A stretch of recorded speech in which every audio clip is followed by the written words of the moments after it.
global Boise time. So yeah, welcome everybody. Yeah, it's always the same when you move from Zoom to live. You never know when you are really live. So Yeah, totally. I think we are already live, but I can't see it already. Yeah, there we are. Global Boise time. So yeah, welcome everybody. There you are. Yeah, we are live. So yeah, very cool. Yeah, so again, welcome from my side. Is it good morning or good night? You can choose independent if you are a guy who going late sleep or early wake up. So um, for me in Germany, it's 1 a.m. Friday. And yeah, hello Terry from the other side of the global. Hey, Hello Ram from this part, what is not anymore European Union. And yeah, welcome Levi from the US and for your friendly time today. So Yeah, I got the nice time. This is great. Yeah, you seem the brightest and the sharpest out of the lot, to be honest. Yeah. Terry's just about waking up. Lars is just going. Yeah. I'm Yeah. sort of half asleep, to be honest. No, cool. This is good. Good to Yeah. catch up again. I can see Cesar has just said hello or hi. Cesar is one of our guys in Gran Canaria who's obviously still awake. Hola, ¿qué tal? Yeah. So for him, it's also, I don't know, is it one? No, it is also, it's your time, no? No, Cesar is yours. It's my time? Yeah. Oh, okay. Very, very early. Okay. Well, I'm looking for it and I can't find it. I'm on the leaders interim page and I don't see it. You're gonna go onto videos. Yeah, I'm on videos. Yeah. I will. It's not there yet. I will share in our chat here the link. The link to it. Yeah. Yeah. Let's see. Well, just disappear. Let me pull this chat up. Let's see here. But anyway, so yeah, no, it's been like I spent yesterday putting in new airlines into our building. So new what? Sorry. Well, then hold on. Let me go back here. So in our in our building, so the new training center, our new studio. I hung airlines all day yesterday. So we're getting that all ready for, as much work as we can to get it done and ready to go. So, there it is. It's finally popped up. But yeah, I spent the day laying airlines and getting those all mounted. We've got a new system that I purchased that is kind of like Matt from Obsessed Garage. So a hard pipe with connectors and all that. And then soft pipe for the drops. So everything in the ceiling is a nice blue hard pipe, and then the drops going down the wall are a soft pipe. So all 3/4 inch pipe. So really nice stuff. So it should look pretty good. But I spent the day literally just doing that. And so today I spent the morning just kind of catching up on all the emails and everything that I missed yesterday. Just doing a lot of customer service. Hans is over here. Hans says, "Don't fall asleep, guys." He's in the Netherlands. Lars, isn't he? Yeah. He said that he was getting ready to. We were in the live, and then he was going to bounce over onto ours. So thank you, Hans, for jumping in.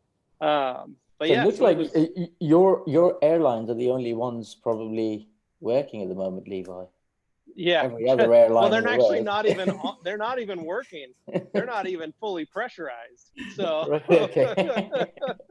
But I do have them in the air. So exactly. That's good. You're ready to go. Yeah. Every other airline in the world struggling. Yeah. And then we were psyched. We installed our scissor lift. So we're still working the kinks out of that because right now one side lifts and then the other, and we got to get them so that they can sync. I'm sure I saw a photo on Facebook, someone drilling something down. I think that was it, right? Must have been it. Yep, that was it. We were mounting them into the concrete, so to make sure they're nice, secure. Today, apparently, all of our flooring arrived. So this weekend, Jeff's installing all the flooring. So our new studio should be totally different come Monday. And that should be our most dramatic change because the walls are done. You know, we got the rest of the paint on the white wall. So it's a very, very bright white. We got all the lights hung. So the lights were on the other day. And I mean, you walk in the white corner that we built and it's totally different, a different experience than the other white room that we have. It's far more seamless. So it almost feels like you could go on forever, which is kind of a cool. And Bart said he's going to do that exact same thing to his white room, and put that on that. He likes that color better on the walls. So, yeah. So all in all, it should be pretty neat. We got a lot of stuff coming up this weekend. Yeah. So, but what have you guys been doing? How was your weeks? Go around the horn. Go on, Terry. I'll let you. Carry on. Yeah, my week I've been busy testing a few products, and I've got a motorbike in my garage there, which I'm working on this week. So I tried a couple of things I've been using. These are nice, experimental. For any SwissVax fans out there, they won't know what these are yet. And there's another product I've been using. It's not labeled properly yet. This is testing. Is that a motorcycle? Yeah. Motorcycle cleaner. Motorcycle cleaner. Nice. And then finally, I'll be putting on this this wax, which is still not labeled yet, but we're testing a new wax for SwissVax for motorbikes. Nice. Fuel repellent wax. We're doing one for satin matte finishes and one for gloss finishes. So I have a bike in my garage now, and we're just doing some testing. So that's been nice. My project for this week. Very interesting. That's a good reason to buy a bike, huh? Yeah. I was gonna say, are you a big biker, Terry? Not really. I do like bikes. I've been riding bikes since I was 14 years old. Wow. The bike I'm working on now is a Ducati. It's quite a rare one. It's I believe it's the last one left in the world. But it's based on an Indiana chassis, which was not a popular bike for Ducati. Okay. But they only made 37 of these bikes worldwide. They were made as a police bike, and they made 37, and this one I believe is the last one left. So wow. Yeah. Okay, interesting. Something unusual. I don't know how to ride a bike. I don't either. I was never allowed to get on one. I think my mom was just so scared growing up where I grew up that, the number of deaths that we'd hear about people just falling off of bikes. I mean, at that time, when I was growing in India, people wouldn't even wear helmets or anything. Yeah. So my mom was like, well, there's no way you're getting on a bike, son. You go fly off to the UK if you want, but you're not getting on a bike. That was our approach basically when I was 13 or 14. That was me. My dad said the same thing. He's like, all my friends that I know have been killed on motorcycles. Yeah. And I said, when I got older, I said, I know all your friends and they're all still alive. And he goes, well, those my main friends didn't die on motorcycles. They're still alive. You're right. And I said, but when I was little, you kept telling me it was all your friends that you knew that died. And he's like, well, I was just trying to scare you. Just stay off of a bike. It's like, okay. So I was the same way. I just didn't. 40 years old, and I've never learned how to ride a motorcycle. I thought everybody in America had a Harley Davidson. You would think. You would think. I'm very good at a bicycle, Terry. I'm very good at riding those, and I have a lot of them. But motorcycle I've never did. My counterpart Anthony at the rag company, he is a very big motorcycle nut and loves riding motorcycles and loves taking his up into the mountains and do all the canyon runs, so to speak, in the on the road. He's got a Triumph Speed Triple that he just babies, absolutely babies.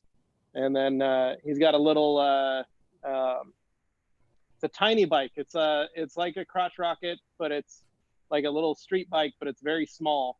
It's called a Honda Grom. And he put an Olin suspension on it. He's put a new exhaust. He's put all these like really high-end parts on it, but it's a little tiny bike that costs like $1,500. And he rides that thing. He loves riding it. I had a scooter that my wife bought that had a bigger engine in it than his Grom did.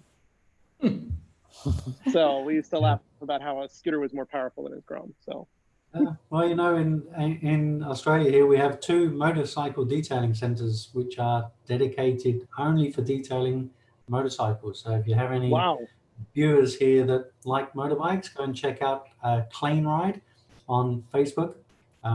They do some amazing work, and they have some bikes that you just hardly believe. They're beautiful. And that's all they do every day. It's just motorbikes. That's cool. Yeah. No, I never heard something like this. So I had also, when I was I think around about 10 years ago, I had this plan to do a driver license for a motorcycle, but my wife say, you have $2, you have one wife, and you are running your own business. That's not the way to go out. When do you want? Do you want to drive in the middle of the night, or or do you want to take the time for this? So I did a driver license for a boat because I want to do a driver license. So in Germany we need a driver license for a boat. So I did a driver license for a boat, and I never get a driver license. I know how to drive a bike, but because we did it when we was young without a driver license, and So some people. It's on my list. I would love to do that. To at least do a motorcycle license, just to add to that. But that's the same. Hey, Lars, go ahead. It's the same for me, but I think maybe a pilot license makes more sense for me. No? Yeah, that's true. Cool. Well, you got the team on here. Looks like we got Hans. Says call Matt Levi. He has done the leveling on his lift L. So I know he has, Hans, because I bought the lift from him. And when we called him and told him, he goes, yeah, it takes half a day of cycling that lift. So we've been paying Jimmy hourly to sit at a chair with a permanent marker, so that way he can push the button, because his fingers started to hurt after a while. So, but we can only do it in like 2-hour sessions. But apparently it's about a six-hour process to cycle that lift. So we're working on it. So interesting. Okay. Dane's in here. Dane says it looks so good. I think he's talking about the shop. So Dane, thank you for popping over. And then the great G. Davis. This is a buddy of mine, Greg Davis from Virginia. He's an ex-state trooper, and he's a detailer and a really great, good friend of ours. Saying, hey guys, and Dane. Hello, Greg. He said, so Greg has been he said he would love if you guys did a color lock training on the East Coast. Mm-hmm. He lives in Virginia. He would definitely, if it fit, he wants to come up and check and do something like that. So, fantastic. And then Joe Wetzel, Vigor Auto Detailing. Joe, remember Joe from the Serum Summit? So he popped in, said found the page, and then Dane again. Sup, G. Dane, I'm going to share this stream on the Rag Company page. Hold on. Thank you, Dane. Appreciate that for sharing that stream. Yeah. And then Hans has a question. Terry, what is the brand and model and number or model number of that paint depth meter? And what's the price range? The one from last week. Oh, the one from last week. Okay. Yeah. Actually, I have it here. So the brand is Next PTG. Next Diag. Next Diag. So Okay. NEXDIAG is the brand. And NEXDIG. DIAG, Next Diag. DIAG. Yeah. Yeah. Diag. So it's made in Okay. Europe. And what was his other question? You wanted the brand and the model, Yeah. was it? Yeah. The model is Model they and do, price range. yeah. So they do five different models. This is the top one. This is the professional. So I would recommend, if he's going to look at one, look at the professional one. And price range in Australia, this is $499, say $500 in Australia. Not sure what that works out to in US. Yeah. So Hans is in the Hans in Netherlands. right? It's in the Netherlands. Oh, it'll be a lot cheaper over there because they're made in Poland, in Europe. Oh. So he'll be able to get them a lot cheaper. So yeah, he can check them out. They've got a website that he can have a look at, which is nextdiag.com, and he'll find some information at the website. And yeah, I think it's worthwhile. It's a very good gauge. Right. It's better than all the Chinese gauges that are out there. It's not quite up there with the Delfesco, but in Australia, you'll pay about $1,200 or $1,300 for a Delfesco. So you're talking big difference in price. And the only main difference between them is that the Delfesco can measure the individual layers.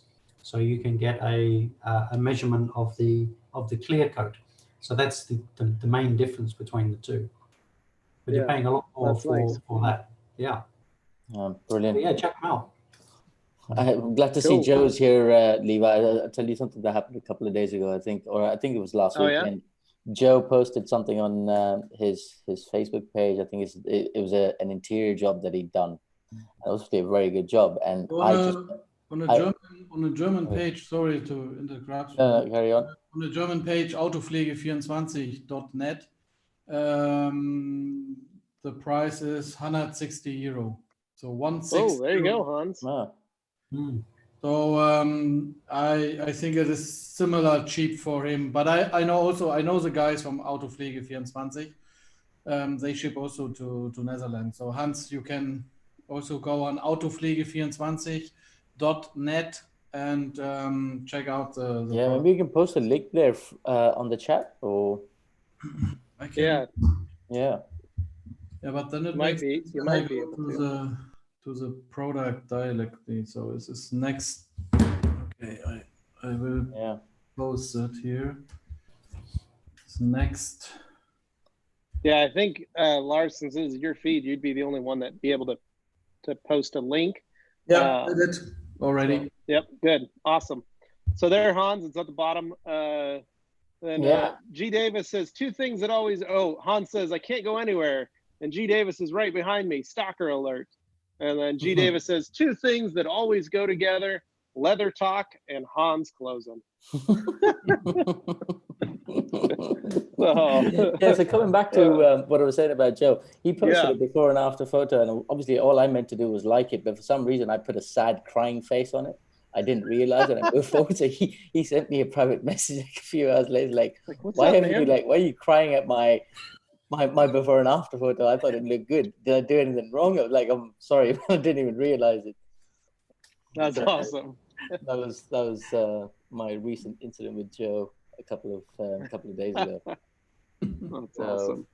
No, cool. Yeah, but apart from that, I think Lars, you did your 4-hour training for all the guys in Australia with Terry yesterday. We did a 4-hour training. Virtual. Yesterday I wake up very, very early. So we start at 6 in Germany, what is 12 for Terry, and plus 3 hours for the people in Brisbane and this kind of area. And we had 10, 12, something between 10 and 12 people who join us. And we did a 4-hour training. 4 is a German word for 4. So yeah. We did a 4-hour training, and I was surprised how smooth it was, how quick this going over. So we really jumped from one things to the next things. What we did was starting with a small overview of the detailer kit. So what I do also normally when I did the training, what we did also when we did the training at your place, Levi. Yeah. And then we take some topics, no, what the guys want, and it is an option. It's for my view of this. So I of course I don't know how many information the people really pick up when they. I mean, it's more or less like a 4-hour webinar. Yeah, webinar of TV show, no? You know, so yeah. 4-hour cooking TV show, something like this, no? So so I don't know how many information you really can keep when you just look on a screen and you're listening. So I mean, it was interacting, so everybody was on the Zoom, everybody can tell something and or ask, so it was a directly, not like a Q&A that the people just can write something, we can speak and they can say, stop, why are you doing this, why are you doing this? So I mean, it's a bit more interactivity is a word, I think so. So we will keep doing this more and more. We will do the next one for the US people. So Ram is starting to set up a date, no? We're asking if interest is there, and I already saw in the Facebook group what we have on the color log support. I saw that. When you pick the date, let me know and I can share it on my end. I'm going to I know there's a lot of people at home that would love to be able to do that. So, or even if it's just hanging out to watch, to ask questions, to do that stuff, I think it would be really good. No, I think we should have a similar sort of response with that again. So I think we have to do a couple of, I don't know, 4, 5, 6 sessions, and after this, asking for feedback and then check out how many sense it makes. I mean, this is just easy to set up. I have everything in my workshops there, so you know, it is not very complicated to set up this, and so but maybe it's also. For what it is really, I'm sure for what is very good is for people who doing it maybe already had a training, as a refresher, and a refresher, or when you have special questions. And I mean, just writing on WhatsApp or Facebook Messenger or whatever, sending pictures is also not bad. Going quickly live on FaceTime or whatever is also not bad, but I mean, when I have set up my sessions there with some more cameras, then it's just more effective. I think so. For me, very interesting, and also for you, Terry. It was not. I mean, 4 hours is a long time, no? But it doesn't feel like, no? Yeah, I was surprised how long it took. As I've mentioned to you earlier, I expected around an hour and a half. I thought that's probably how long it will last. And after 3.5 hours, we were still going. And I thought, wow, time just flew past. It's amazing how much you can, when you get absorbed into something, you forget the time. So 4 hours, I would say, is about right. It's about the maximum you'd want to go to. Because I think at that time, some of the guys had started, because it was starting to be evening time in the eastern states. So, some other guys have a few things to do. So at that point, you're starting to, at about the 4 hour mark, probably losing a bit of interest where people need to go and do something, either to eat or they've got family things to do, because a lot of the guys were at home. So, I think 4 hours was perfect. You wouldn't want to stretch it past 4 hours. Yeah. That was good, yeah. So what I did also this week was I start with Patrick from the Rack Company Europe, this Detailing Talk Europe, where the idea is to talk with people from the detailing industry from each country in Europe. So we start with Raphael in France, and we did now with Lukasz from Poland, and today we had a chat with Marcello. We will launch it after the weekend. That is also very, very interesting to hear how different the situation is in every country. So I mean, we just did 3 now, but finally we want to do it with every country in Europe, and so this is also something what I did. So I think my day looks more or less like your day, Levi. It's just living on the computer feels like living on the computer. Yeah, from the plane to the computer. yeah. It's that sounds about right. Okay, maybe go back to the comments. So Colorlock Romania is there, a cup of coffee because it's also middle in the night. Hans, I have Bang. Oh, I can't see it. I have Bang Miami Cola. So it's an energy drink, Lars, that is cola flavored. So like Coke flavored or Pepsi flavored. It tastes like Royal Crown Cola, the RC Cola that we have here in the US. That's what it tastes like. So pretty good energy. That's what I've got to get us through this. So there you go. All right. What I have to try this next time when I come to Boise, and yes. Then we will see. So Hans is nice. I will look for it. So this is a comment to when I share the link. G. Davids, what are the most common mistakes you guys see by enthusiasts doing leather care? At the moment is using disinfection products. So going with hand disinfection on every surface and just remove clear coat and color. Now that is what I see. And we see a lot of black leather, what is changing now to violet. Yeah. Or putting on these, like you said, doing that, they're putting on the disinfectants or spraying disinfectants or even heavy all-purpose cleaners on leather. Heavy all-purpose cleaners is something that I see so often because I think most people are just looking for an instant clean surface, whereas not too concerned about what it's, what harm it's doing to the leather in the long run. So APCs and other stronger cleaners are also very, very common. Yeah. Also using too much product as well. Yeah, that's a big one. So, cool. Okay. More comments there? Who's going through the comments? Well, Hans says, I bet it's APCs. Yeah, there you go. Yeah. APCs, and I share the website, and then Hans, okay, I know this website already bought or ordered something there. Store Food, this is our guy from Norway. What is the Zoom link? I will share later with you that you can join to the end, maybe to us. Good company. And 4 Stunden of laser training is on YouTube also. Now we don't did it on YouTube. We don't record it. It's something what I have to do the next time. I have to record it, that we can maybe put it later on YouTube. But I don't know how the rights is. It's a bit difficult in Europe. With I have to ask everybody. I think so if I can do it later on YouTube or not. So I don't know how does it work. So I have to figure out the law rules, what I have to follow, that I don't get any issues with anybody. So okay. Yeah.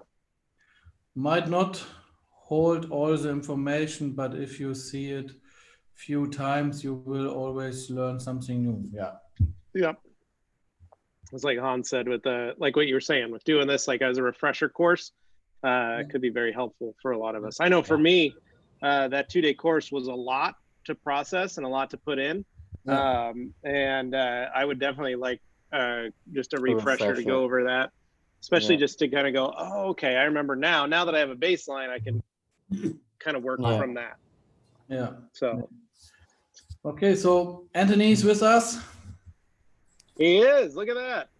Hello, Anthony. I hope you're going well, but I see you before on the Rec Company Q&A. So he just looks to the end a little bit tired, no? Yeah. So even Anthony says, even a 2-day clinic on leather repair didn't seem like enough. So much to learn. You're right, man. And then looks like you got a question from Colorlock, Norway. Norway, yeah. Says, hey there, Lars, greetings from Norway. We somehow managed to remove the Norway from the channel name on YouTube. I blame it on Corona. Who's that going to be? Is that going to be Dan or Thomas? One of the two, right? No. I think this is store food. Okay. Yeah. It's store food. So how's Mackie? Now that is always what I say to our distributor. I say you can use ColorLock, but please add your country to this, because ColorLock is a headquarter, and ColorLock NO is Norway, or ColorLock PL is Poland, and so that's what he means. So okay. So Hans, do you guys like being on YouTube better than flying all over the world? No. Now it's more fun to hang out in person. Yeah, I like I like it when I have Ram and Lars sitting in my driveway. Yeah, it's a lot more fun. Yeah, and your Wi-Fi is a lot faster as well, Levi. My Wi-Fi is a lot faster. And I like the chili position, what your kids always choose in the back seats, you know. Yeah. That's right.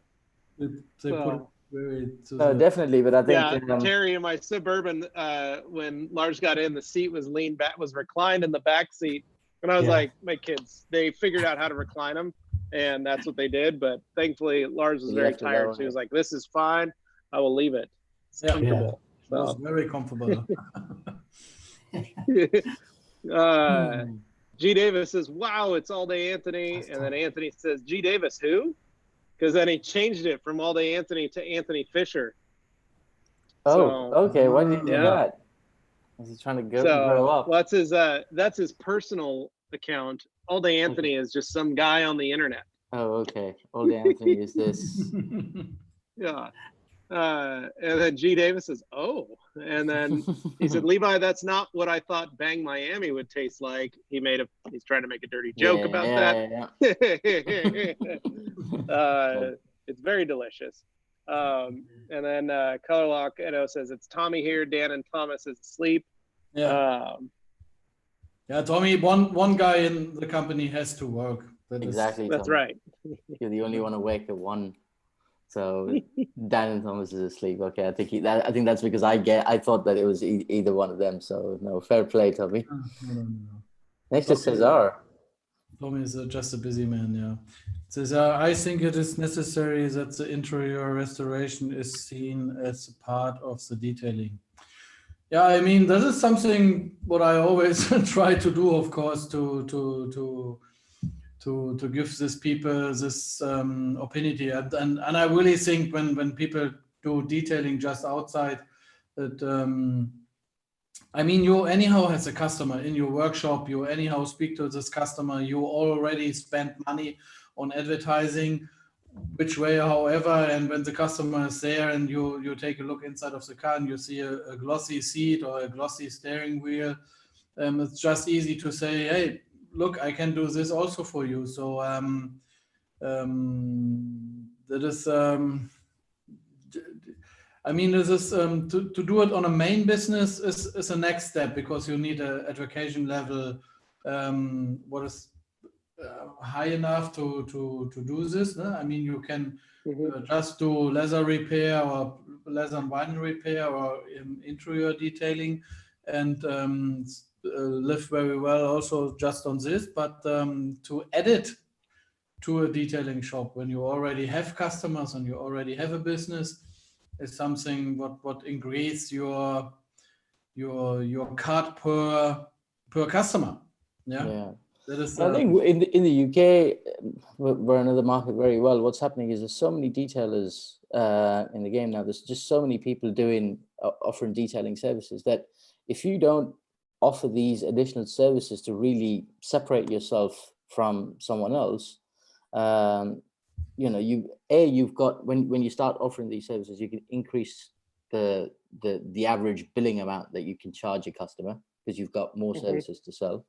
And that is a big plus, because most if you look at the cost of acquiring a new customer versus selling an extra service to an existing customer, that's a lot cheaper, right? So I definitely think that that's a big plus. You're right, Ram. The detailers sometimes need a point of difference, and having offering additional services makes a point of difference. And it's easy to, if you have existing clients and they're coming in for detailing services, and you notice that the seats are a bit worn, you can just offer that extra service. Yeah. Yeah, agreed. Anthony says, do you guys think there will be any new leather technology in the future? New ways of pigmenting, making the leather stronger, etc. Or have we reached the peak of what is capable of leather? No, this is a very dynamic market, and the tanneries across the world are, I mean, it's a very traditional handcrafted job, tannering leather, yeah.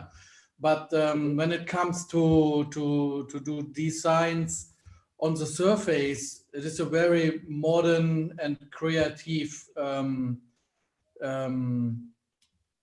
community or people who working there, and I'm 100% sure we are not on the peak. I'm 100% sure we will get more and more people, more and more leather who is pigmented, stronger, but has all these nice features what we like on a porous leather. So I'm sure there will come in the next few years more and more products who has a very soft and nice and warm touch, and is on the same way, but so strong like a heavy pigmented leather what we have today. So that is something I'm sure that will coming, because I can see some raw materials what also we get for testing what goes in this direction. You know, it comes more and more stronger.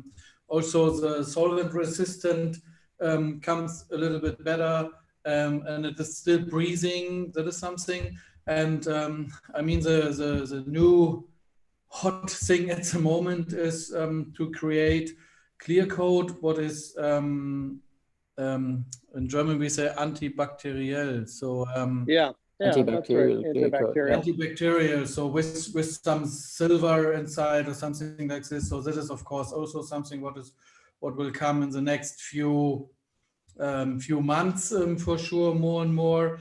And then also what is still. Well, I think there's a big pressure on the entire leather industry to tidy up its game as well. So the use of, chemicals that are deemed to be toxic, right? The words toxic and heavy metal are usually quite associated with the leather industry. So those type of chemicals to be taken away and probably go back to the organic way of tanning leather. That could be something that could again be popular as well, because there is definitely a lot of push towards the leather industry to either be very, very transparent about how the product is made, because the end user wants to know more about the material that they're getting. Yeah. So Anthony, there will come for sure. There will come for sure a lot of more technological advancements. Yeah, it's definitely not the end. No, definitely not. And G. Davis, did you guys buy a tandem bike after visiting Boise and riding Levi's? God no, don't be silly. That's just for Levi's place. I struggle to drive on the correct side when I come back. That's hard enough. And I struggle to drive on the right side when I'm in the US, which is Did I tell you that? So the G Technic event when we came out and turned left, I had Matt Morman, inside the car. You were in the other lane, just cruising. I think for about 10 seconds before Mountain road. Matt's like, Ram, you're driving on the wrong lane. Like, oh shit. Yeah. Yeah, cool. Okay. So Romania, Color Lock Romania. I think that a big mistake in leather care process is to apply care products without a perfect cleaning. The surface becomes sticky when the dirt is reactivated in contact with sweat and humidity. Yeah, absolutely. Yeah, that's true. But this is, I mean, the people who watching us are minimum enthusiastic people or professional, and they know that they have to clean before they apply a sealing product or they apply a care product and all of this. But yes, the normal people, normal end customer, end users, they have sometimes this habit that they say caring is more important than cleaning, and they just care and do a leather condition on a sofa or on an armchair, and that is, of course, that is an issue, and that is it's a really big mistake, of course, because I mean, before you put cream on your hands, you wash your hands before. Yeah, you wash your hands. So yeah, right. I mean, it's just gonna be gross. Yeah, that is dirty and grimy. Yeah, but still, end customer do this. This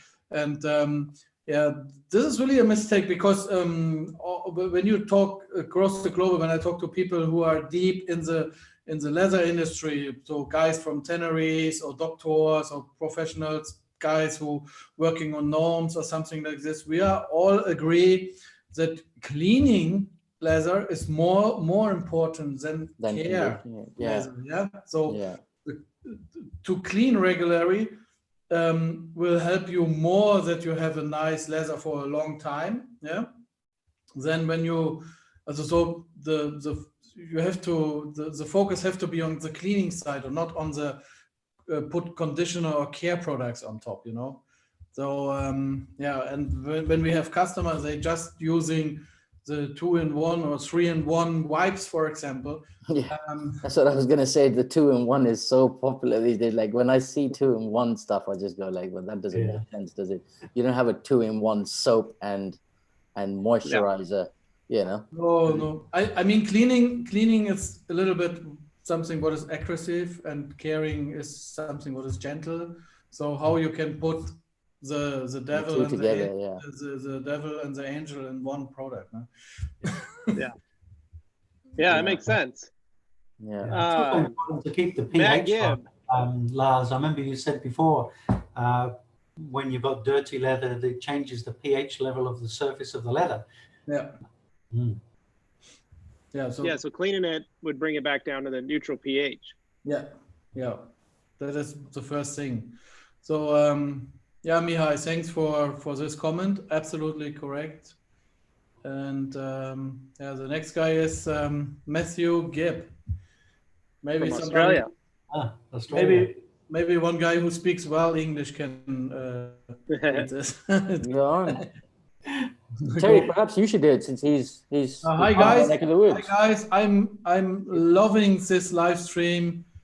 Eve chatted with Dr. Leather in UK. Aussie guy. But wondering which ingredients in the leather products are bad for leathers. So which ingredients?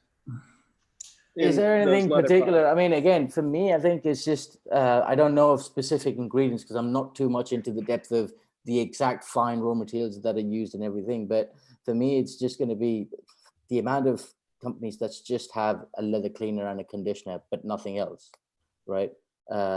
Just a conditioner does not work, is not suitable for a leather that is 10 years old or a leather that is brand new. You can't treat everything with the same product, and I think that in itself is harmful enough or bad enough, I think, right? But I think Lars, perhaps you can go more into the depth of I can.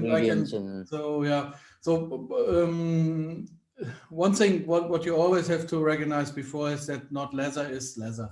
So we have aniline leather, we have sweat, we have nabat, we have a pigmented leather, we have semi-aniline. We have leather with a wax solvent, we have craquelé leather. So there's a big range, variety, different kind of leathers, and also a different kind of tannery system. So before you are saying what is good or what is bad, you have to figure out which kind of part of leather we are talking. And maybe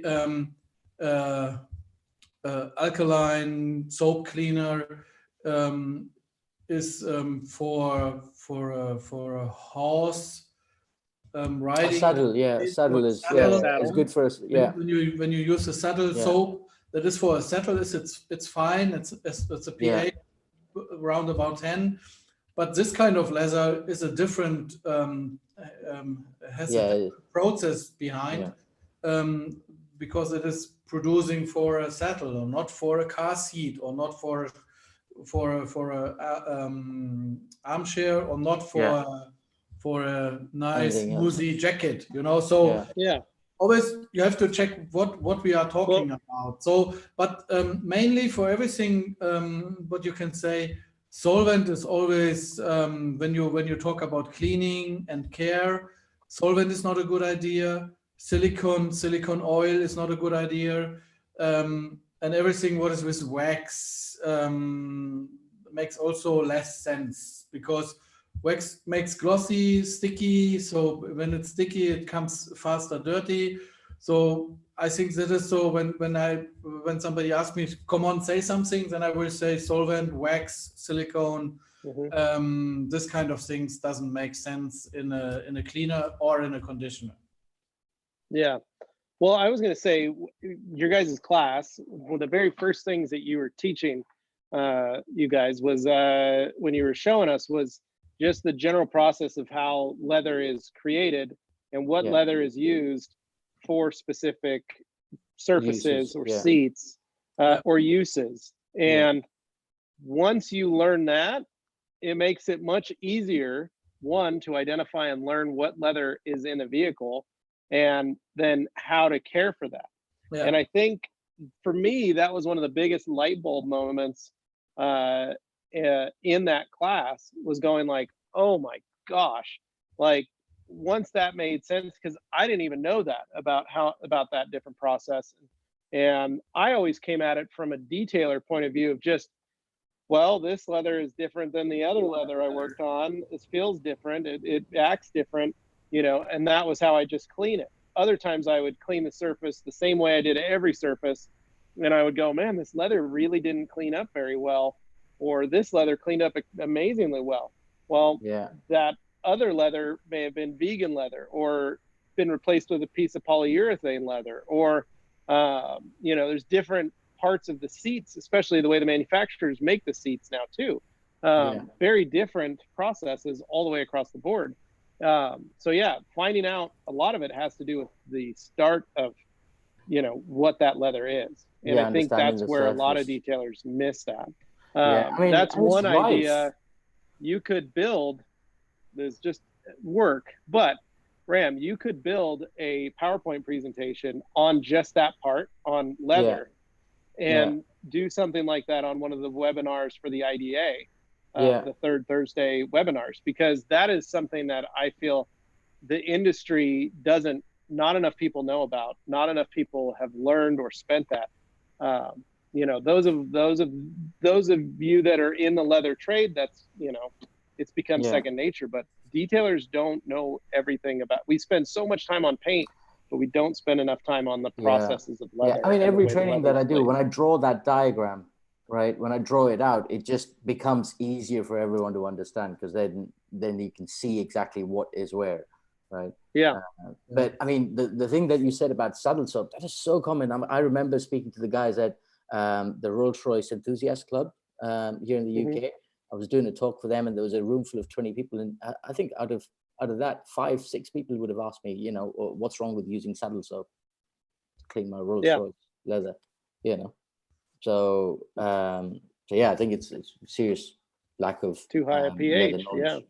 You know. What Ram and me do a little bit later, or for us later, for you tomorrow, is we do a live session 1 hour on Facebook, on my Facebook page. And on this Friday, the idea was talking about the different types of leather.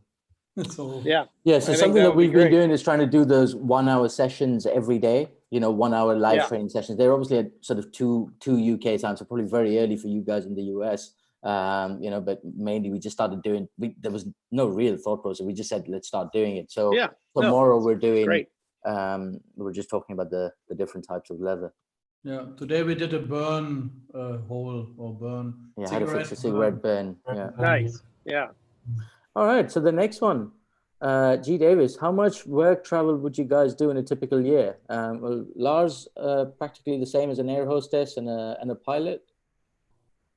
Yeah, there's The flying hours. yeah, that is true. So I collecting miles, this miles and more. Yep. Because I Frequent mostly flyer fly, miles. I mostly fly with Star Alliance because Lufthansa is here in Germany, the most thing. So, and there's a statistic when you look in your account, there's a statistic, and they do showing you in compared How many to miles? Yeah. how many miles you flying compared to other people. So last year, 2019, I flew 10% more than a normal full-time stewardess. So, and It was almost a second job for you. yeah, that is exactly, yeah. So, but I mean, it comes more and more comfortable. It's fine. And I have also, what I really enjoy is, especially when I fly from here to the US, I try not to sleep. Yeah, that I come quicker in the US time, and I do the opposite thing when I fly to Asia. So when I fly to China, for example, or to Japan, I try to sleep when I fly there, and back I try not to sleep, and then I book always a Wi-Fi. Yeah, the Wi-Fi, and then I can work, so I can do email stuff and all of these things. And then every time we go to Vegas, like for SEMA, the first night is a write-off. The first night we get there, we build the stand, and we go back to the room. And I think the last time similar sort of thing happened, I remember waking up at like 2:00, 2 in the night, 2:30, and we came outside because he was awake as well. So we stepped outside into the balcony, and there's 3 other guys who'd been out, had a great night. They came back and they just started talking to us. We stood outside there from 3 in the morning till 4, talking to these other 3 drunk guys, about what their evening was like. And we just didn't know what to do. So we went back to bed at 4 a.m. But it's, that always, the trip to Vegas, that's how it goes. West Coast throws me off.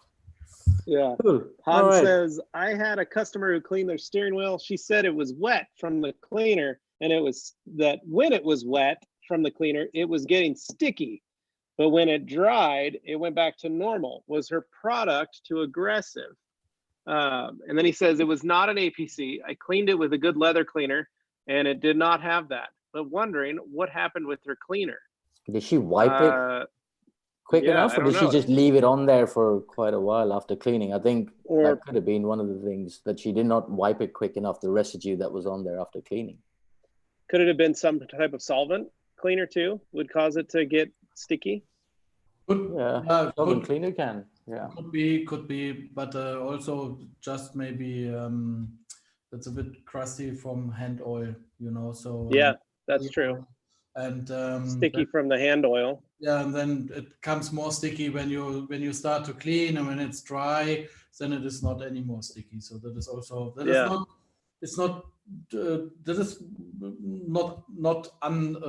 more or less normal. Unusual. Yeah. Because if you're cleaning a steering wheel, and if you leave it, and if you rub it with a brush or something and you leave it to dry, it does go sticky. So you just want to clean it before it dries off. Yeah, makes sense. Jordan Adamowitz, what's your recommended way of applying leather shield after cleaning? I usually use the edge of a microfiber and spread it around my steering wheel, since that's all the leather I have. Yeah, that's absolutely fine. Yeah, sounds about right. Yeah. And then Anthony, great answer. And then all day Anthony bumps in and he says, sometimes I do apply lotion without washing my hands, but it doesn't feel right. And then G Davis said something inappropriate, but looks like he retracted it, but I saw it, and G, I'm going to read it. It said, please save the lotion questions for hour number 2. So, and then Matt Gibbs says neat's foot oil, lanolin, carnauba wax, silicones, emu oils, terpene. Leather has so many types. Is a low foaming cleaner better than a high foaming cleaner? Thinking of clear coated leather, I use Urad Tenderly mostly, because one huge car care company uses neat's foot, but Daryl at Dr. Leather said it's not ideal for leather. Any words? Yeah, neat's foot oil. I mean, that is definitely not great for as a conditioner, if you're applying neatfoot oil or anything like that, and that's why we have the elephant leather preserver, which is a synthetic product, right? That's to prevent the growth of mold or mildew. Yeah, what he's writing down here. So the neatfoot oil, lanolin, carnauba wax, silicones, emu oils, and all of this. There is everything is a little bit on the traditional way how we produce. Used to do it. Yeah, when I look how a recipe was for a leather conditioner 20 years ago, the neatfoot oil was very, very common, and it is based on a nature oil, but we have also now products which we still have products where we produce or where we use neatfoot oil also. We have still this, and also we still have this raw material lanolin by us. We don't use carnauba wax. We don't use silicones because both is completely not allowed in interior for the car industry, especially silicones it's completely forbidden in the car industry, so we don't have any product with silicones. Carnauba wax is also for leather not the best choice, but neatfoot oil is not completely wrong, but so everything what he's write down here is a little bit more on the traditional way. So a new old school a little bit, yeah. So a new conditioner is based on more modern raw chemistry. material. There's some more, and don't forget that 2002 was this big change from solvent pigment, from solvent pigment based products. So the color and the clear coat, also the primer, was mostly before 2002 based on solvent, and after this, because the regulation was tighter, we have this REACH in Europe, or in the US is TSCA, and a lot of things was moving then from solvent to water based. So I mean, when I look on a leather from the 80s, then neatfoot oil makes maybe more sense than when I look on a car what is producing after 2002. So because the leather technique the pigment base is completely different, and this is the same also outside of a car. I know this also. So when you have a vintage car, it's a different competition to polish this than when you have a car what is now 5 years old, because it is also a different kind of paint, different kind of clear coat. It's a different and this is absolutely the same by leather. So this solvent stopping to using solvent products and move to water-based products. This was also that companies like us have to look what we have to do now, because the surface is changing, and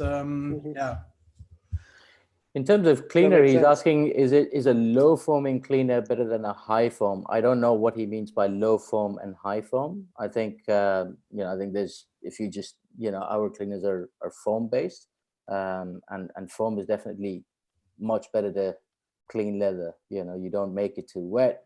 You use considerably less product. So all those aspects make foam cleaners especially good. But we are not so much focused on the foam like detailers do outside when they foam. I call that foam for the honeys. we don't focus so much on this, so we don't foam the whole seat. Yeah. Hey guys, watch this. Andy White. Go for it, Ram. You got it. What would be the best way to store a new leather jacket that probably will never be worn? Return it back, I'd say. Why wouldn't you wear it, Andy? No, I think if it's a new leather jacket and you think you're not going to wear it that often, just make sure you store it in a place which doesn't have a lot of moisture, so it doesn't get it doesn't attract the growth of mold and all of that. Make sure that, you know, it's a well ventilated area as well, or at least pull it out every now and then. You know, make sure that it's you know, well ventilated and there's not much moisture in the area. That is what I would suggest. Yeah, not a closet what is too packed. Yeah. Or something like this, and yeah, and no, keep it away from light, no. So from fading as well. Yeah, fading, because what we see very often also from shops who sell leather jackets, when they put it for 1 month in the window, and then they have here on the shoulder, is it brighter than on the side, and then we have to. I mean, you can repair everything, but this is not what you want to do. So, just try to do this, and also, how do you call it? This wood thing where you put the jacket on. What is the hanger?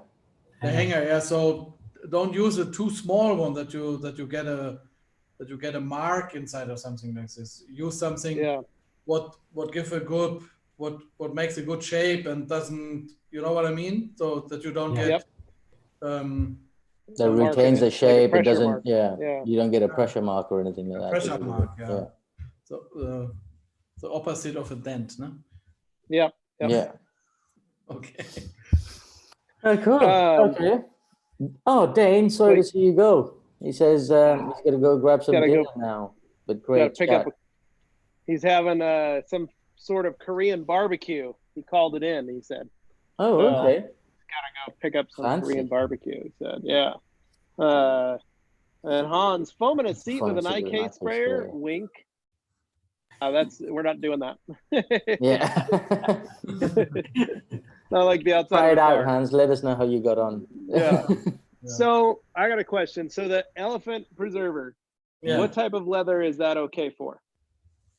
It's good for pull-up leathers. It's good for certain types of semi-aniline leathers. So a lot of shoes and belts that you see, that's where elephant leather preserver is very, very good. But again, if you've got classic car where the leather is old, it's dried out a little bit, you know, in that sort of situation, it needs a heavy dose of oil. So that's where the elephant leather preserver is very good. Those are the instances that I can think of. Chesterfield sofas, you know, where you're looking for that high gloss look as well. Again, that's where you know, the elephant leather preserver is very good.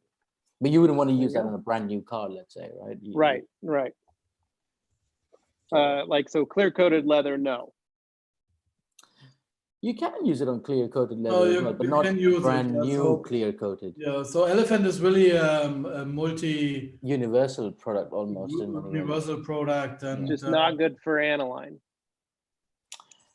Depending how aniline. Semi-aniline, yes. Yeah, semi-aniline and above, yes, because that way, you know, you're reviving the existing colors. But Levi, you are right when you're just talking about this porous aniline leather. What we are talking about in this theory session, this elephant is too greasy.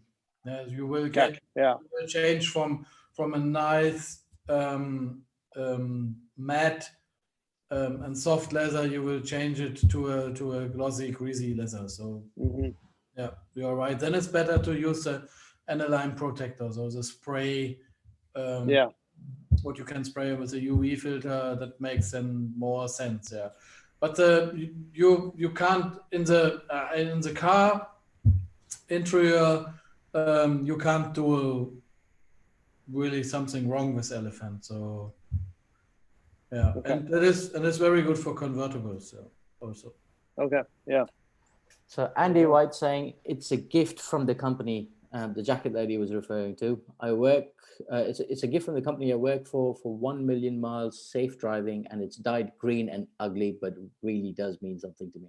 Oh, there you go. That makes sense. That would be one reason why you wouldn't want to wear it. Okay, good stuff. But I think, I suppose, you know, just store it in that cupboard. Make sure there's not too much moisture in there. Use a decent soft coat hanger, so it doesn't get any pressure marks. Take it out every now and then. You know, it's well ventilated and it'll be in good condition.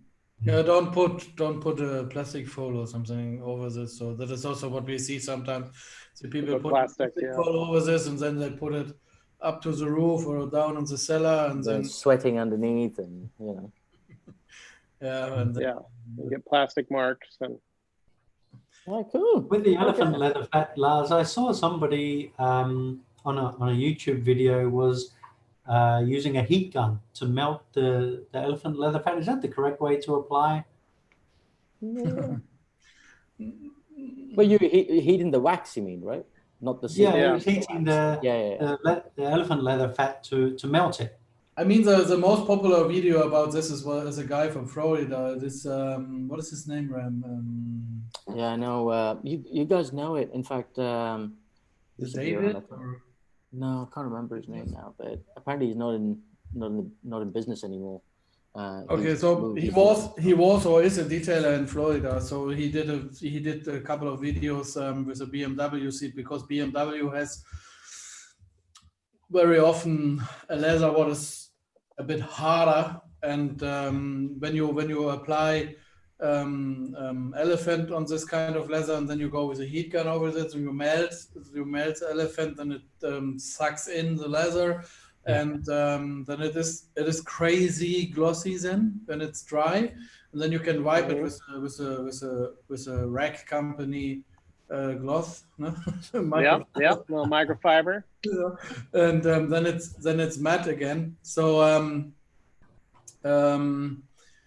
we not really recommend to do this. I mean, when the leather is starting to be a little bit harder, you say, it's a little bit hard, and I want to make it softer. Then we say, you can use elephant, but to speed it up or to suck in more material with a heat gun. No, I think Terry's question was heating the wax, right? When the wax is inside the tin, just the wax. No, heating the elephant leather fat. Yeah, so so heating the fat, not the leather. You know, when we use the heat gun to use to just melt the fat so we can get some in the cloth. I think that's what Terry's asking, right? Well, I saw it was just a YouTube video I saw where he applied the leather fat to the leather, and then he got the heat gun and he was warming up the leather, and you could see the no. Okay. Then I misunderstood. Then what Lars is saying is correct. Yeah. So to answer this is a bit complicated, because it's not really yes or no. I mean, normally we say don't do this because it's just too much material that sucks in the leather. Yeah. And the elephant has a waterproofing effect, so do an impregnation. So it will stop a little bit the breathing effect what we normally want to have by leather. And when you put too much inside, then you will stop it. But when you have a new BMW seat and it's a little bit too hard, and you want to make it a little bit softer, it is an option to do this. But then I say, just do it once, not a couple of times. Looks a bit funny what you are doing there. But sorry, yeah. All of a sudden my face appeared. You're flying. Yeah. Cool. I had to get up. My leg fell asleep. So. No, cool. Well, yeah. Okay. No, I was just thinking, because a lot of people are always wondering like what just how best to use each one of those products, and a lot of like the most common known color lock product, short of the cleaners, is that elephant preserver. So that's just a question I noticed that I've been fielding a lot. So yeah. So you can do this with a to come on a point. You can do this with the elephant, but don't do it too often. Be careful. Do it on the golden middle is always the best situation. So so you can do, but we don't recommend. But to melt in the can, to have it just easier to get it on a cloth, that's fine. To apply, that is a very, very good thing, a good idea, and that is of course fine. Yeah. So, I know Greg has asked a question, but before we go let's address Hans's one, because that's very similar to what we've just spoken about. It says, would it be better after applying the elephant to put the car in the sun? No. Or put put a small heater inside the car? No. Also no. No. Right? So Normal room temperature. Apply a thin layer. Let it just kick in on its own. I think the biggest misconception for most people about leather is people just tend to use a lot of product in one go and don't do it often enough. Whereas what you really need to do is don't use a lot of product and just try and do it more often. Less is more. Yeah. So, that would be the main thing. Okay. Question from Greg to you, Lars. Yeah. Is car detailing and auto detailing as popular in Germany as it is in the US? No, it isn't. It is. It's growing though. It's growing, yes, and it's starting to be something. But you still have a lot of the bigger companies, right? It's you don't have the single individual business person, owner operator businesses who go out and. Oh yeah, I mean what we have in Germany is a lot of big companies who produce detailing stuff. Yeah, so. But I mean, when you look on the company, so especially when you look on my company, on Lederzentrum, who produce color lock products, so we don't start with interior detailing or something like this. So when we start 25 years ago, there was no detailing. We just was focused on leather and leather repair, and doing this kind of things. And when you look to other companies, I mean, we have Koch Chemie, we have Scholl. We have Manzana, we have a lot of companies. So, but when you look on the history, they don't start with detailing. They start with chemicals of course, for cleaning, polishing, or something like this. And yes, we have these big companies. We have this knowledge of producing chemicals and all of these things. But the detailing scene is still on the start line. We have a small group of this. We also, I mean, when you look on the YouTube channels, we have around about 5-6 people who do regularly talking about detailing, do testing with materials, and when you look in the US, how many people this do? I don't mean quality, I mean quantity. Then it's just more. So it's starting and growing, comes more and more popular. All the detailers are very happy that the Automechanika has a detailing hall and doing more talking about this, and and all of this what is coming there is coming more. But the detailing scene is still a niche of a niche. Question though. So I heard this a while back, and maybe this is something you could do with Patrick, is as you've been going country to country through Europe, and Lars, you would know because you've traveled more than maybe Terry and Ram and myself, but like here in the US, there's kind of a weird 50-50 split in detailing where a difference between like a mobile detailer and a fixed shop detailer. My entire career I had a fixed shop. So I worked in a shop for a number of years. And then when I opened my shop, I went straight to opening my shop. I didn't, drive around in a van or outfit my car or anything like that to be mobile and hit my customers' houses. I just went straight from leaving, managing a shop to opening my own shop to handle customers. And I know in the UK, there's a lot of mobile detailers. That's kind of where they start out, and maybe then they get to a fixed location. And Terry, I don't know if that's the same down in Australia, but I also know that in other parts of Europe, it's almost frowned upon if you are a mobile detailer. The trust level is different in various countries because of the fact that you're working out of a van or your car and not having a place for a customer to drop off. Is that something you've noticed, or? Well, in Europe, especially in Germany, the people want so mobile. that the guy comes with a truck and do a mobile detailing is not what customers want, right? Yeah, it's not trusty. Yeah. I mean, it is. There's a lot of good guys. We have also. I mean, what is more normal in Germany is smart repair, mobile smart repair. So and they do also a little bit detailing stuff. Okay. So and these people, the people trust them because we have a little bit of history of this. So a handcraft man comes and do a repair, but so this detailing, the people wants to go to a place and do it there, and it's very important also for German. It's also important that everything fits professional, looks professional. So looks professional. Yeah. So what I see in other countries sometimes, so that they do it a little bit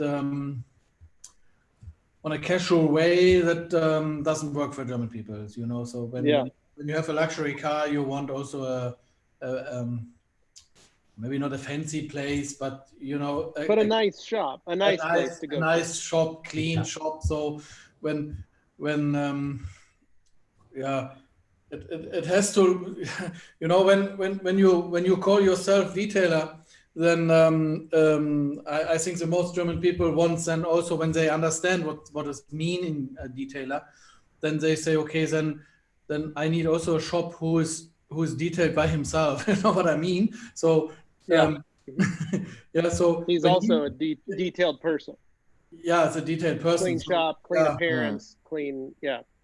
So and this kind of detailers we have less. But I saw in the comments was one guy, Timo. Moeller. Naming Timo Möller. He's a rag company Germany. Yeah, he's a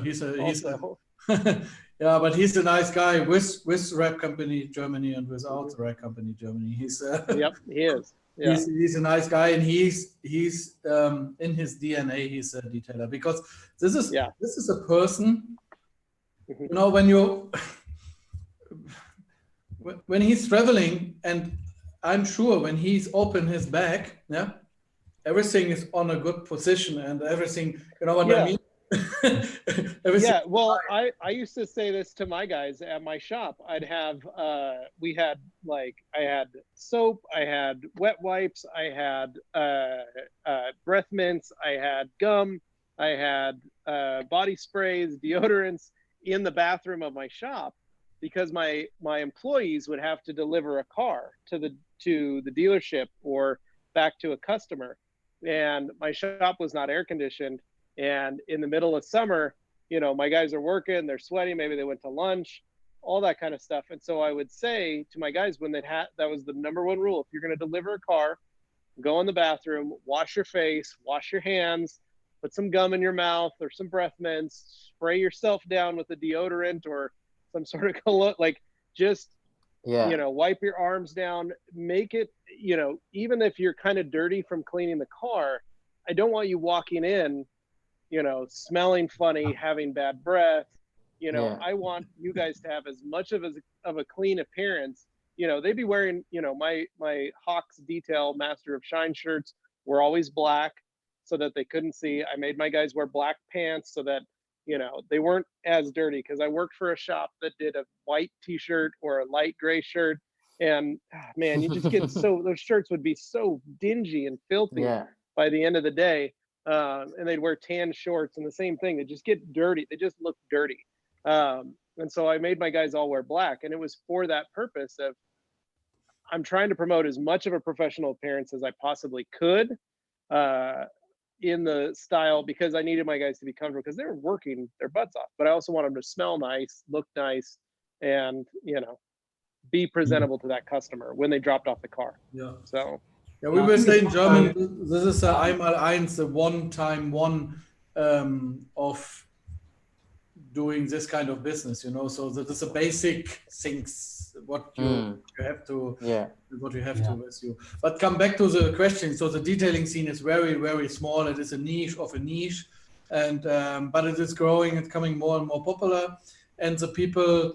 What is changing also a little bit in Germany is that more and more people want to do something what they like to do. So it's not just going to work to earn money, to have enough money to have a nice life.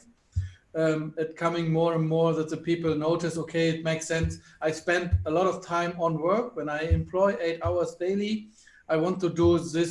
I will enjoy these 8 hours. I mean, that is something what Australian people do for ever, yeah. And in the US, you are also good in this. UK is a little bit more like Germany, I think so, no? But yeah, and detailing is when people, I mean, a lot of people do different kind of, they working in a bank or they do, I don't know, whatever. And they are still, they are from beginning when there was a small child interesting on cars. And when they come to an age, 30, 35 or 40, they say, oh, what are you doing? Is it something what makes me happy? Is it something what I feel good or not? And then they say, oh, my passion is normally car.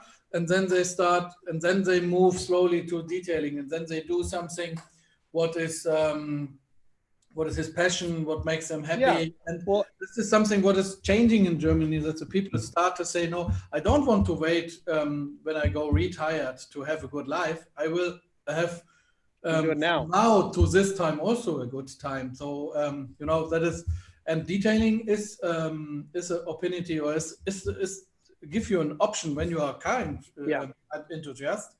You have this option to earn money and do something what you like. Yeah. Well, when I opened my shop, I had 2 friends.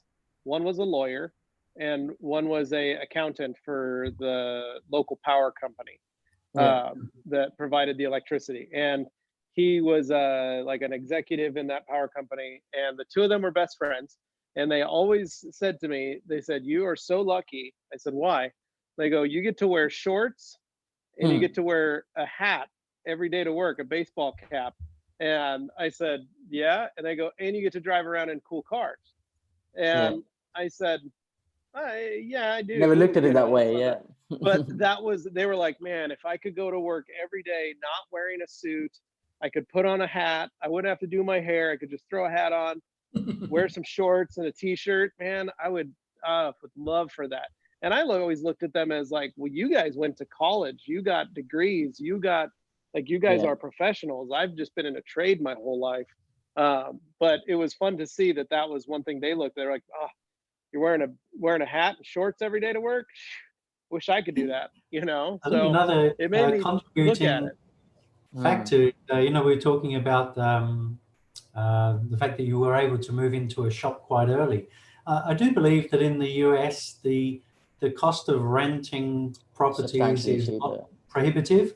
I think more in Europe and here in Australia, it's very expensive to get into a shop. And that's why many people start as a mobile detailer and they try to build their business before they can then move into a premises. So that could be why, you know, in the US, there's a lot more workshop-based detailers. Yeah, and majority of the detailers who I know, even in the UK, who started out as mobile, have now got a shop. They've not completely let go of their mobile aspect of the business. They've still got a lot of customers and clients that they go out and service and look after every month.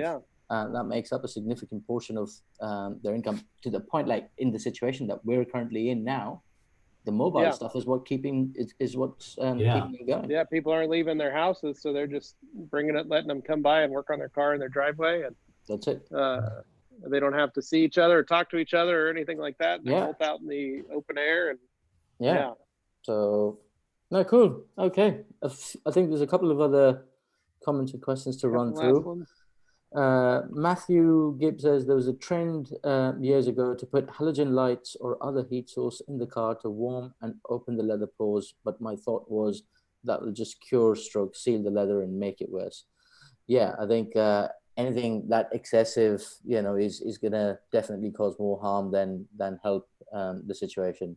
And it is a very risky strategy as well, putting it out in the sun or putting halogen lights, something. It's something that in my opinion, does not provide any additional benefit. So there's absolutely no reason to do it. Visually, it may look that way because if you applied a lot of wax and then put all this heat on there, it just sort of dries up. So it appears that it's all getting sucked into the leather, but I think it's going to cause more harm.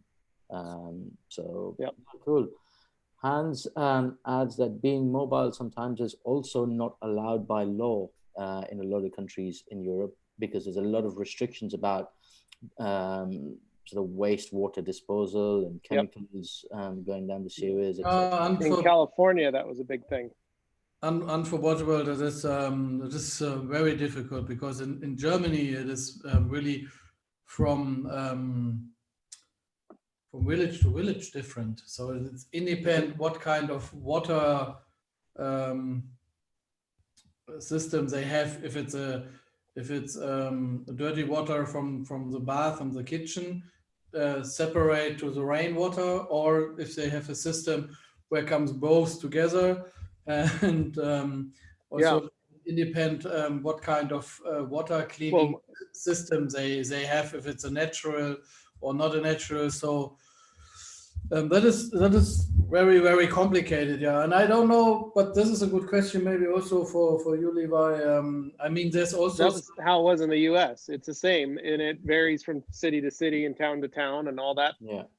At my shop, I was less than half a mile to the river, and in my shop, they basically said no runoff, period, because you're so close to the river that the water table is so low or so high, meaning that the underground aquifer, they basically said like anything you drain is going to drain into that and it's going to be seeped into the river. So I had to install a drainage system with a vault that I had to self-contain any water that was on my property. Wow. And I'd have to have that pumped out, have that tank. I had a about 1,500 gallon trap built into the ground, and I had to have it pumped out every 6 months. So everything went into that, and it cost me as an operating expense. It was about $1,000 every 6 months to have them pump that out. And I had a vacuum truck come up and it just suck all the gross runoff. But that was how we did it. Yeah, how good are these solutions with less water washing? So waterless washing. So 1 liter water. Is there good things on the market, or there's good stuff. Optimum No Rinse is like the main longest running rinseless wash. Rinseless is when you use the water in the bucket.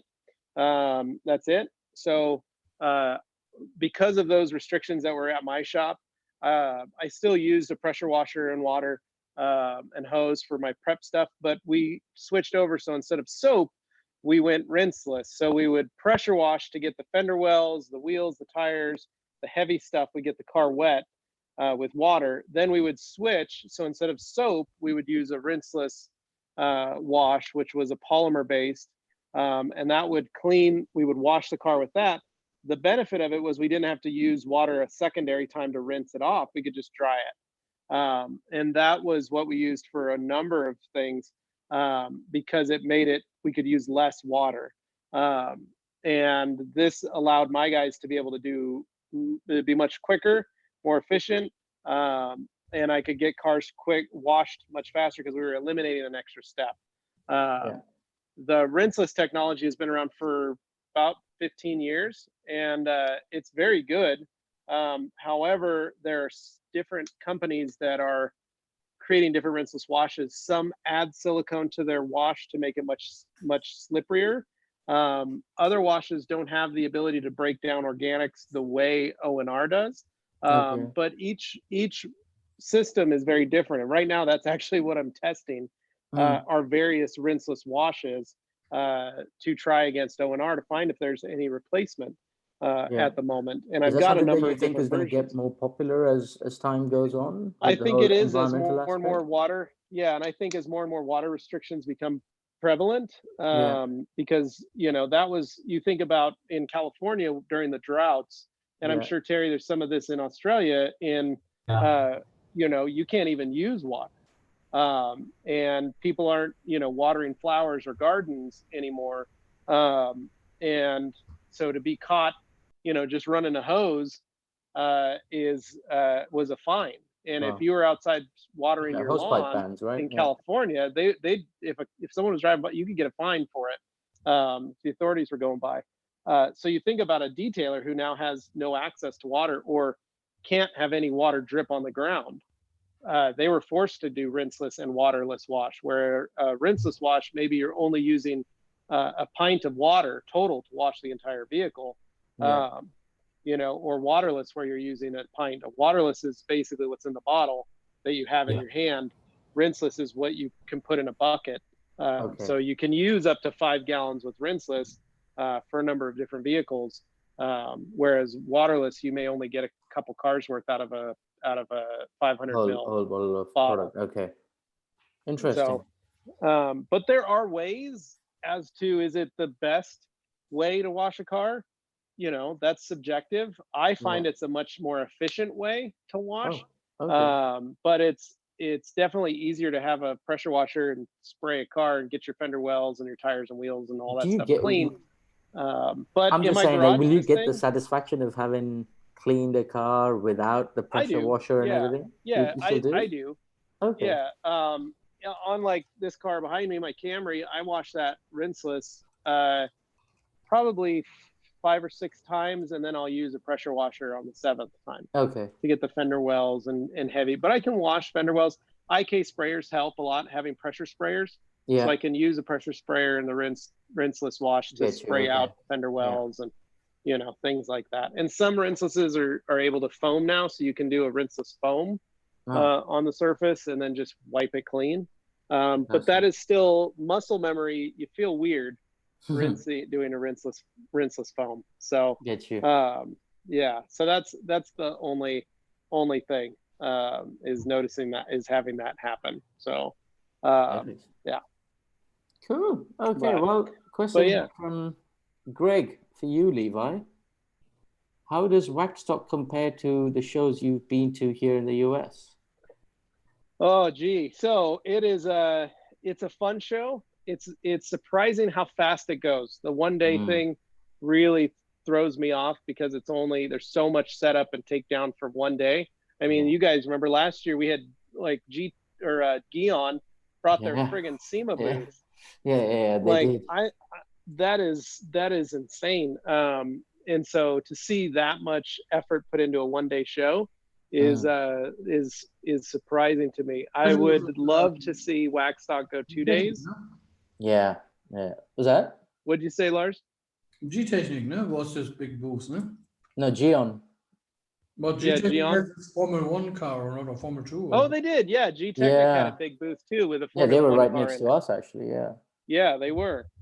Yeah, that was also an extremely big booth. But yeah, those kind of things. Man, I'm really white in this with this light and my back walls. Yeah, the whole that I love the show. I think it's a great show. I think that put it on. It's a lot of fun to attend.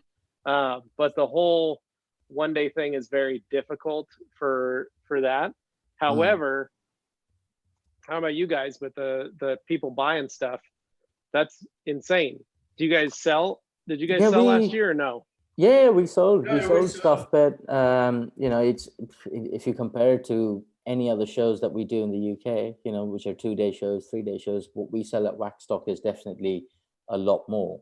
But I think that part of the show is great. But then, as you said, it's a mad rush at like 9 a.m. before the show starts, right? As soon as the doors open, everyone just sort of runs in, storms inside, and then you're rammed for about 4 or 5 hours. But as soon as it's 2-3 p.m. in the afternoon, everything just dies down because it's Sunday, right? So everyone's trying to get home. Yeah, and it's kind of fun because you get that mad rush in the morning. So people come in, hit all the booths that they wanted to buy stuff.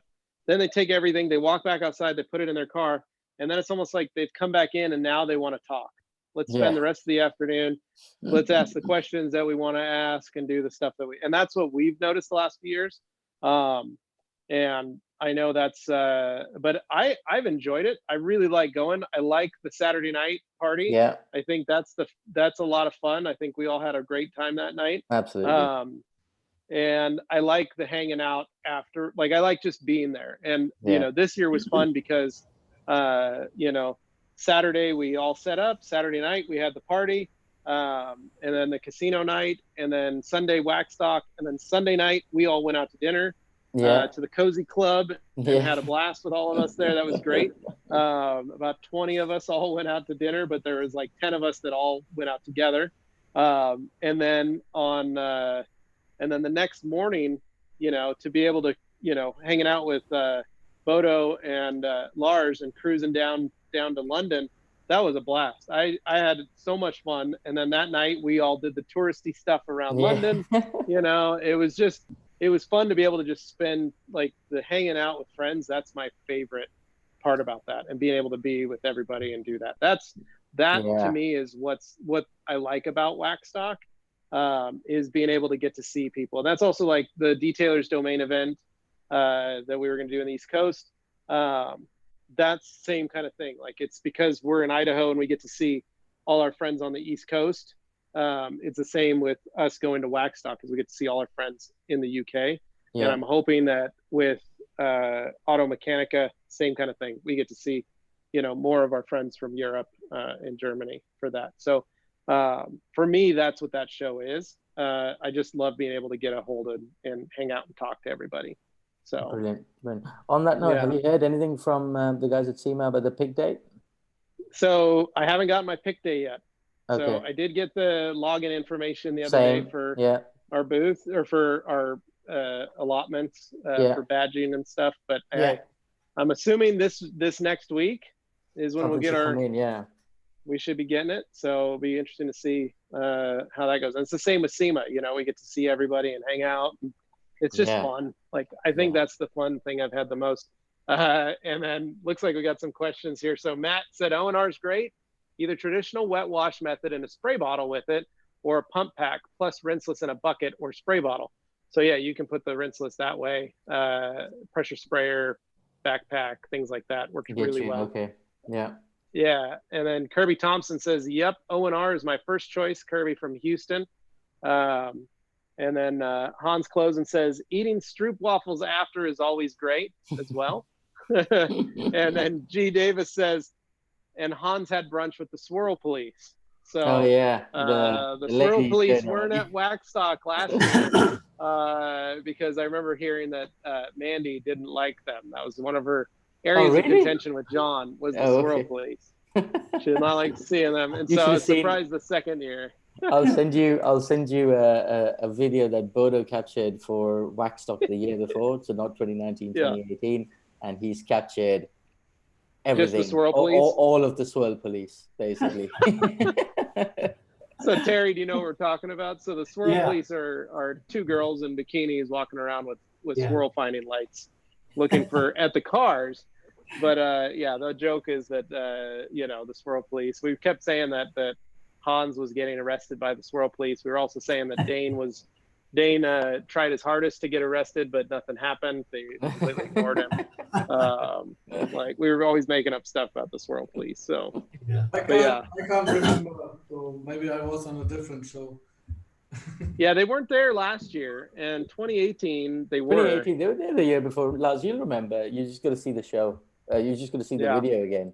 They were hidden away a bit further away from us. I know.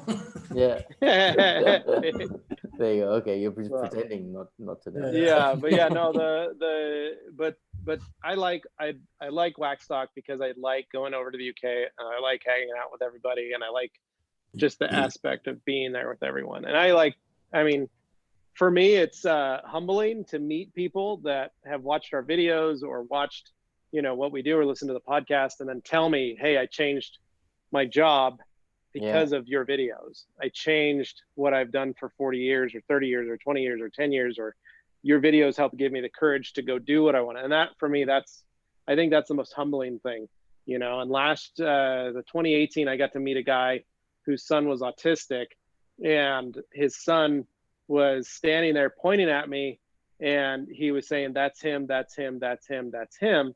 and having, you know, the dad walk up to me and say, look, my son's autistic. He gets, you know, 2 hours of iPad time every day.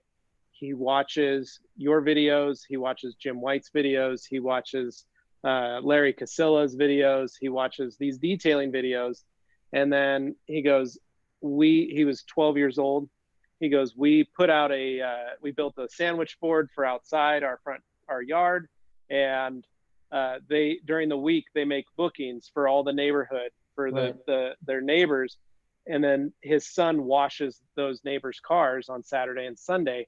And his son just gets out there, and they bought him a pressure washer. They bought him all the different products that we talk about. And for the dad to come up to me and tell me, like, this is something he looks forward to. This is something that makes him happy. And thank you for providing that content. That's probably, I started crying at that point, and got a picture with the kid and all that stuff. And it was, those kind of things mean a lot to me. And that makes me happy, you know? And that's what I love about going to these events and doing these. It's not just selling product. It's not just, you know, you know, being the face of the company. It's about actually meeting the people that are doing what they want with their lives. Finally, I never felt as a detailer that I was, you know, I chose this profession because of this. I kind of just fell into it because I was raised a detailer. So my parents were detailers, and I just kind of did this as a job, and this was also my, you know, my chore, you know. As a kid, my Saturday morning chore was I had to mow the lawn, and I had to wash the car, and I had to throw a coat of wax on it, and I had to do this. And my dad would look it over, and then he'd show me something else, and he'd go, hey, you can do this. Let me show you how to fix this, or how to polish out the scratch. This is what we're going to do. And I got a job at a car wash at 16, 17, because it was something I could do that I enjoyed doing. And it wasn't, you know, I could have started landscaping and mowed lawns, you know, as a kid, but I started doing this, and then I've just always made money at it, always been good at it. So I've always just kind of stayed in it. So Master of Shine is definitely a much better career path than lawnmower. I don't know what you would have. Yeah, the master of cutting grass. Master of green. I don't know. But but yeah. So for me, it was always that. So brilliant. But yeah. So what I like on David. Go ahead. What I like on Waxstock is that it's very concentrated on this group of being a bit crazy about detailing. So that's really nice to see and have contact to people. They are really crazy about this, and to give these people like a point, a mecca. It's just a nice idea. So it's cool that the guys did this event. Well, what I like was the show and shine. So the car show itself. Terry, I don't know if it's like this where you are, but in the US, a show and shine, it's just showing up with your car, and then they wipe it down with quick detailer and a microfiber towel that they dropped on the ground 10 times. And so you have these cars that have a $30,000 paint job, but they're scratched completely. And at Waxstock, you've got folks who their paint is so perfect. That's the most insane thing at Waxstock is you've got a car show wrapped up inside this detailing show, but the cars, I don't know if you guys walked around, but the cars, the paint on those things are perfect. Yeah, that's the crazy thing for me. I've never seen a $7,000 car with that level of paint, you know, and that show quality paint that is on, you know, on a Volkswagen Golf, like, you know, or a Volkswagen Polo. I've never seen a car with that level of paint, you know. You only see that on, like, you know, Pebble Beach on $1 million show car, you know. True. So I think that's what I like. So it goes back to what Lars is saying, that core fanatic for detailing. Oh well, we got Richard Wakefield saying Dane should have offered bottles of eau de Dane. in exchange for getting arrested by Swerve's colleagues. Hoping that might have helped. I don't know if they would buy his Dane scent. Oh, the parfum by Davis. Dane. Yeah. G Davis saying, I wish Dane was still here for that. He's probably too busy munching on his Korean barbecue stuff. Right. Yeah. Hans finally saying, I heard John is sick now. Do you guys know how he's doing? Well, Hans, we were just speaking about that before this started. I spoke to John this morning. He's doing a lot better now. He was actually just back to work, so he didn't have the he just had a minor chest infection. That is what the hospital told him. He didn't test positive for coronavirus or anything, but he's well. He's back, and he's looking a lot better, sounding a lot better than what he did definitely a week ago. So yeah. Have you spoken to him, Levi, or? I did today also, but I haven't talked to him on the phone. We were just texting each other back and forth because same thing. I had sent Mandy a birthday message, and then I told John, I texted him and said, hey, give Mandy a hug for me for her birthday. And then we just kind of chatted about that. Okay. But I talked to him on the 31st when he was still in the hospital. And then I talked to him on Easter as well. And just, how you doing? He said, oh, we're good at home, all that kind of stuff. So he's back. Oh, cool. The fact that he was back at work today is awesome. So brilliant. Finally, Hans says, at Richard Wakefield, contact Anthony Fisher. He's perfume maker that lasts. He's a perfume maker that lasts. Okay. Yeah. If you guys are wondering, Anthony made his own perfume or cologne on a website, and it is the smelliest, grossest, stinkiest stuff. No wonder he's put you will ever find, to the point that we've literally told customers, if you want, put it in the comments. We'll have Anthony do 1 spritz of that cologne on your order sheet, and then we'll seal it in a sandwich bag and send it. And people have pulled it out to open it to smell it and just like basically retched. They've almost thrown up. Yeah, because it's so bad. So it's been kind of a fun joke to do for that. So. Yeah, and then G Davis, thank you guys for doing this, including the TRC Q&A. This was 4 hours. I could legitimately ignore my family. Bless you. You're welcome, Greg. I'm glad we could help. It's our pleasure. Yeah. And then Richard Wakefield. Oh, absolutely. This is a wonderful way to kill some time. Well, I'm glad you guys enjoyed this. This has been a lot of fun. I'm sorry that Lars, it's almost 3 a.m. and Ram, it's almost 2 for you guys. So yeah, no, it's fine. I mean, at this sort of time, get a sleep in. No, but stay here. No point sleeping now. For me, it's now. I passed this point. So. Yeah, you're not gonna fall asleep now. To go to bed. So I anyhow sleep less. So 4 hours is more or less that what I normally sleep. So when I I have this talent when I pass this point, then I'm still wake up. So it's for me it feels like I don't know, 3 afternoon or something. Not there you go.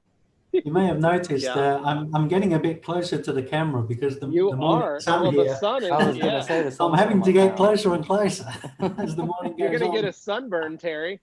You get a sunburn, yeah. Australian sunburn. Terry, when are we gonna see? When are we gonna see the famous harbor and the decking area outside your house? We've heard so much about it now. Yeah, we'll have to do it one day. I'll get it on my mobile, and then I can go outside and do it. Walk us out. Yeah. It's you can go on Terry's Facebook page and go back to the Christmas time, and there you go. Terry did some crazy. Wow, I can't believe it's still bright out there, Levi. Oh, come on. Well, it's 7 p.m. Oh, of course. We're up here in the north, so it's not going to get dark till about 10 o'clock. Well, it's about 9 o'clock, 8:30 right now, and then it's almost 9 o'clock. It's getting dark. So in the summertime, it's almost 11 by the time it gets dark here. 11 p.m. So there's but it's sunny out still. So, and quite nice today. It's been stormy and cloudy, so I'm glad it's finally shined warming up. up. Perfect. Yeah, warmed up, but All right. I mean, Excellent stuff. when I want to show you how it's outside, I just have to do this. yeah, yeah. You just close the camera. Just close the Can't see camera. So that is how it looks like in Germany right now. Yeah. This sort of stuff here.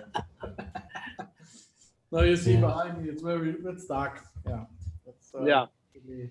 completely dark outside. Yeah. No, cool. Very, very good session. I really enjoyed it. Thank you very, very much. You know, yeah, it was good fun. Good. That's been Excellent. awesome. Thanks, guys, for having me on. Yes, thank you for joining us here. So after 2 hours TRC Q&A, then another 2 hours here. So now 4 hours non-stop in the garage. Not detailing, just talking is also, I think, Just talking. Yeah, yeah, that's absolutely not bad at all. You know, And, I did, and I told that to my wife. I told that to Christina, like, you know, I've got to call it midnight, and she was like, "What?" I said, "I've got to call it midnight." She's like, "Who are you calling?" I was like, "Oh no, it's Lars, Levi, Terry. We're all just getting together and talk about work and detailing." It's like she just walked away. She said, "You guys are nuts," you know. So Harley you do said whatever you that want. last week when it was 10 to midnight. I was like, I got to get back on. See you later. She corrected my went into posture bed. as well. So because the way I was sat was I was facing the kitchen sink with all the washing up. So she was like, "No, you got to turn around." So she just corrected me and went off. She went. So no, it was really, really good fun. So I'm now over 20 years marriage with my wife. My wife, there's not a lot of things what I can surprise her. Surprise her. Yeah. She just say, "Okay, then see you tomorrow." Yeah. Well, I'm 15 with mine, so yeah, she was like, "Have fun, see you." Yeah. So good stuff. All right, guys. Well, yes, thank you very, very much.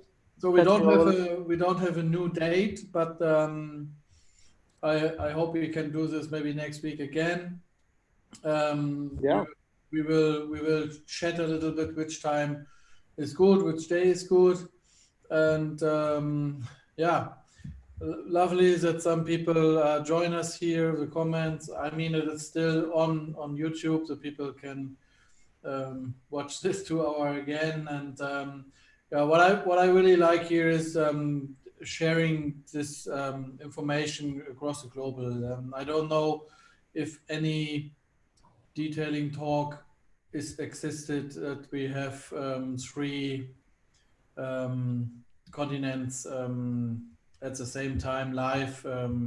So I really appreciate it to you guys that you are doing this with us and that we always take this crazy time. So it's all right. It's fun. Yeah, good for stuff. me. Yeah. No, thank you. It's been Excellent. great. Well, have a good night.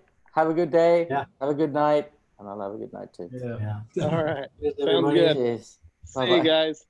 See ya. So we go. Sweet dreams. Sweet dreams. There we go.